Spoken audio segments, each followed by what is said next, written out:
Hey, it's News from Heaven. Today we're going to be talking about the Lord and the devil battling inside of us. Dun, dun, dun. But it doesn't seem that far-fetched to be looking into the causes of why does life feel like it's a battle, especially the inner life that we go through. I mean, it should be, I'm myself, I have my own brain which is looking out for my own interests, and I can pretty much pick and choose how I think about life or how I feel about life. I get to choose what I do with my hands. You may say, even though they look like they're sort of inadvertently flapping around when I talk, we are in pretty direct control of what happens, what our bodies do on command. But yet, in the mind, it's like we're pushing thoughts back. We're walking around, and it feels like, I don't want to be worrying about this thing and dwelling on it, but I am. I can't get it out. How do I stop? I don't want to keep being haunted by regret about this. I tried my best, and there's nothing else. But it keeps coming in. I don't want to think these negative thoughts about that person, but they keep coming in. I just want to be able to go to sleep, but I can't, although that might be a little something different. All this stuff is coming in, and I'm pushing back against it, but then at other times, it feels like, some kind of true perspective breaks through. Like, I realize that life is bigger than that. It's going to be okay. It's not all about who's got the most toys or the best reputation or whatever is getting me down. And sometimes it's like my own motives are helpful. I'm rising up. And sometimes it's like, why did I snap there? Why did I bring myself back down? I'm contributing to either side in this struggle. Is this so chaotic? And doesn't this shape so much of our experience of life? Today we're going to be digging into the causes of what could be behind that sometimes. Swedenborg's True Christianity is the book. You can download the link for free in the description. Follow along. It's volume 2, number 596. And we'll pick up there. Once our inner self is reformed, a battle develops between it and our outer self. Whichever self wins will control the other self. So we've got what's going on, and we've got our stakes right from the beginning. We've got We've got a battle. I've got a battle with my highlighter that you already saw. So just to give you an example of how intense battles can be. Once our inner self is reformed. So we've got the battle between the inner self, right? And then the outer self. They're fighting, and what are they fighting for? I want remote control. Oops. So there we have our setting. The reason why a battle develops at this point is that our inner self has been reformed through truths. We're jumping into the middle of a story here. And I was reading the previous numbers, and it's relatively complicated. Like, what's this inner self that is reformed? He talks about an earthly inner self and an earthly outer self. You can go up here and read those numbers for yourself. Suffice to say, for this discussion, there's a part of us that has been reformed through truths, meaning we have learned things that have somehow improved our outlook. We have ascended to some kind of just better way of thinking. Like, we know, this is a better life code. This is ethically better. I know actually how I want to try to be living, or I know some higher principles. Something is better and deeper in here. But obviously, this change here, this reformation, has stirred up some kind of issues. These truths allow us to see what evil and falsity are. And so that's what the truths do. They allow us to see what evil and falsity are. That's great. Okay, and this is an interesting application. So what are all these truths that we're gathering? These sort of, what are the spiritual factoids or something? What's the point of them in aggregate? What raises us up to this level of being reformed? They allow us to see what evil and falsity are. Not you just probably pause on the evil, right? And just, I know I shouldn't do this, but what's clouding our minds? What's getting in the way? Falsity, revealing both those things. This is great. Who's not going to be excited about this? But we still have evil and falsity in our outer or earthly self. So suddenly we got our brand spanking new perspective where we're able to see evil and falsity, know them in the abstract, know them in the world, and then we just quickly look down and oops, there's evil and falsity here, which is already entrenched in having a good time and doesn't want this new perspective. Have you ever felt like that? I've got to try to put this in practice, or just when I'm making some progress, it feels like all this stuff gets kicked up. At first, therefore, a disagreement arises between our new will, which is above, and our old will, which is below. So Swedenborg's actually saying that we've got this higher way of thinking and feeling, that you may find yourself fluctuating, that, oh, I'm in this better state, but then why am I back down here in these old patterns? We've got this old will that's here. And what distinguishes these two? Because these two wills are in disagreement, what they delight in is incompatible as well. And that's the real difference, like the tangible difference between this. When we're in this new higher state of mind, the things we delight in, the stuff you feel like is pleasant and allowable and is in harmony with your view of how you should act in the world, is very different than what this will delights in. And it's really those two things, what we find enjoyable, what we want to do. That stuff is saying it's me or them. Those two can't occupy the same, can't both be project manager in the same space, because both delight, what we like, what we enjoy, drives what we do. That is what is motivating us at the deepest level, and you can't have a split motivation for long. Both of these things want to make us into them. The new will says, hey, come on, let's go up, and the old will says, let's stay here or let's sink a little farther down. So there's this disagreement. Because these two wills are in disagreement, oh yeah, I already read that. As we know, though we know this, the flesh is against the spirit and the spirit against the flesh. The flesh and its lusts have to be brought under control before the spirit can become active and we can be a new person. This is a bunch of quotes from the epistles, I think is what these are called, in the New Testament. And Swedenborg often will do this. He's saying, as we know, his readership when he published was, Christian. And what he's often doing here is to say, look, I'm giving you all these new ideas about how I've seen the spiritual world and all that acting, but don't we already have this in the Christian ideas, in the Christian language? Don't you guys even preach this? So I'm not giving you something that doesn't have precedent. After this disagreement of wills occurs, a battle develops. This is our battle we're talking about, which is what is known as crises of the spirit. We did a whole episode about crises of the spirit. So this battle happens, and we feel it as a crisis in our spirit. This inner conflict, this battle, here we go, interesting specifics, is not between good and evil directly, but between truths that defend what is good and falsities that defend what is evil. Goodness cannot do its own fighting. It fights through truths. Evil, too, cannot do its own fighting. It fights through falsities. Likewise, the will is unable to do its own fighting. It fights through its intellect where its truths are kept. Isn't that where the struggle for the way things go happens? I think about in the public square, you have a bunch of people who have differing wills. Like some people are in it for themselves and they don't care about the damage they do. Other people are trying to do something bigger and better. Some people are in the middle. But don't we have these big arguments about what's true and what's false? Aren't there huge think tanks out there that are trying to say, look, get people to think that this is true, and then they'll act in that direction? Or somebody has a concept that needs to be addressed, but other people say, ignore that, it's not real, it's not real. There's this huge war worldwide in all different kinds of ways. Different countries play it out differently, but people are trying to get particular ideas that defend what you could call good and evil things out there.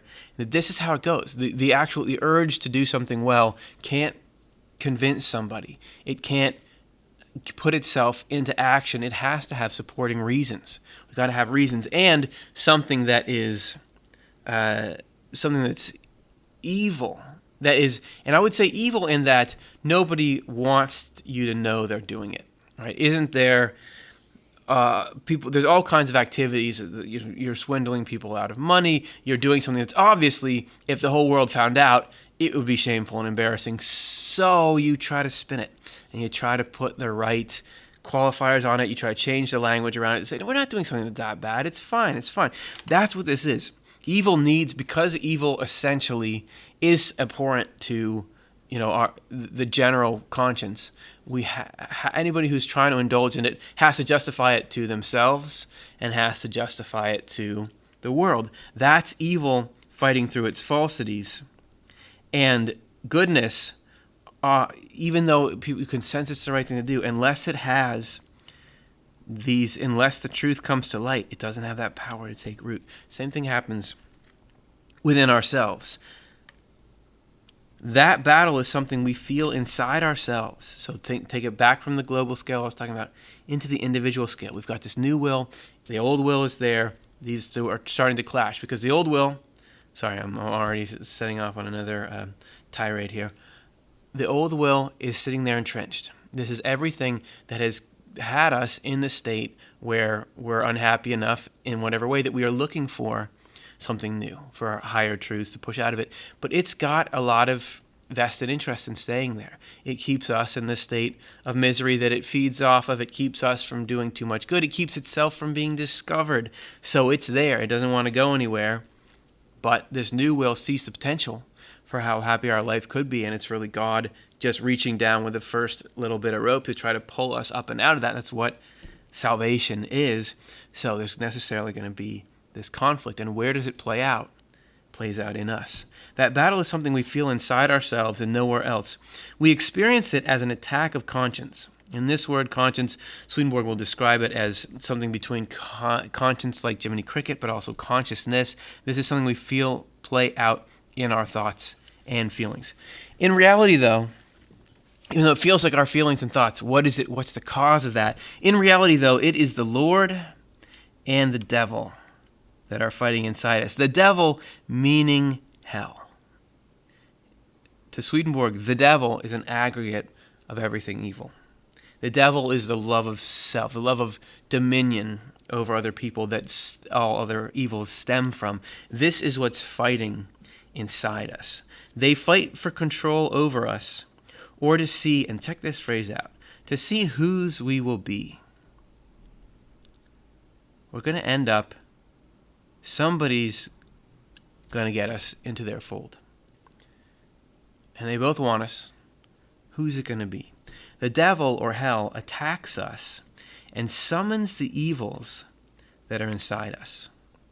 So if we've got us, this is a circle representing our whole conscious and subconscious self, right? Here's us, this nice-looking jelly bean. So there must be negative things in us, evils with their consequent falsities. We've all got negative stuff in us. And exactly how that enters and what it is, whether it's through negative tendencies or wounds or whatever it is, there it is. We've also got these goodness, these bright things from our innocence in childhood, from the good stuff we've picked along the way. That stuff is there. The devil or hell attacks. It's funny that it has these two parts. Attacks us and summons the evils that are inside us. So it's both trying to do some kind of structural damage to us, but also is able to pull up. It gains access through the negative stuff in us and pulls them up into, let's say, this little bar here is our conscious experience. The Lord protects us. So the Lord is trying to block off harm and also summons the good things that are inside us. So this will be the Lord through heaven as well. So they're both bringing these into this field here. And this is a very bizarre next sentence. Although this battle takes place in the spiritual world, it is also a battle inside ourselves, between the truths that defend what is good and the falsities that defend what is evil within us. So that seems, this first part here, and I read this a couple times, this battle takes place in the spiritual world. So does that mean that there's actually out in the spiritual world, there's some larger scale where you really have, let's say, angels and evil spirits pulling things up that belong to us. And there's a real theater right there, but yet we feel it. We feel the effects of that playing out. That it's not just within the computer of our mind, that there is actually an external battle, or we're plugged into a much larger battle and we're feeling it. I'm not sure, but it's intense. Therefore, we have, but because it's not just this larger battle or this manifest battle, whichever it is, there's also the attack and defense of the good and the evil within us through truths and falsities, this little place where they clash together. And because of that, even if there is something big going on here, we have our little part to play. Therefore, we have to join the fight as if we were acting completely on our own. Meaning you don't just say, well, let's hope that heaven has a good day and I get pulled out of this. And this is the thing of Swedenborg, is that you have these really, really complex, maybe bizarre, mystifying backstory, where we've got this stuff that goes on inside us. Oh, it actually goes all the way back to the good and truth, which is that heaven and hell, the Lord and the devil is fighting with us on this spiritual scale. And now go live like you would normally live. Meaning, when you encounter some kind of problem, some kind of negative thought is pushing in, an urge to do something evil, you have to just try, like it's on your own, to stop. Like, I'm not going to do that. I'm going to push back. Whatever you do, I'm going to pray. I'm going to do an exercise. I'm going to do a meditation or a breathing thing. Whatever it is that are your tools, do them, and don't just say, okay, God, do it. It's like you act like there's not this backstory going on while you're conscious of the backstory, and when it's done, you acknowledge, okay, God did that. Somehow that is the joining of these two worlds in an effective way. Like, we have a role to play, and it's the role that you would think, but it needs to be informed like this to really get the power behind it. We have free choice to act either on the Lord's behalf, this is cool, or on the devil's behalf. So you are going to be lending your support to one of these two sides. I know they all just are a bunch of scribbles, but we're adding our effort, which matters in the battle for us. We're lending aid to one of these two. And if you're wondering, which one is good, the devil or hell wants to make you miserable forever and destroy your chance at happiness and just waste your life and your potential. And God wants to give you a destiny of happiness and community and love beyond what you could ever imagine that gets better forever. So I'm just saying, it's our choice. But yeah, well, that's good. Actually, that's good to remember, because the way that we actually feel it moment to moment is not this. It doesn't feel like that. It just feels like, I don't want to have to, get up the energy to do this, or there's real allure in this, the gratification of this negative behavior. So I'll just go with this here. It's good for me to remember, okay, there's these larger stakes at play. There's these delayed gratification of going with what's good. That can be the thing that gets you over the hump when you've just been pushing back on this evil stuff in the first place. We are on the Lord's side. How do you stay on the Lord's side? If we stay with the truths that defend what is good. And I've heard people talk about just having like a particular piece of scripture that they repeat over and over, or not being shaken from core principles or core truths that they have. That's what hell is going to try to get you to, well, this isn't true, or you could make an exception.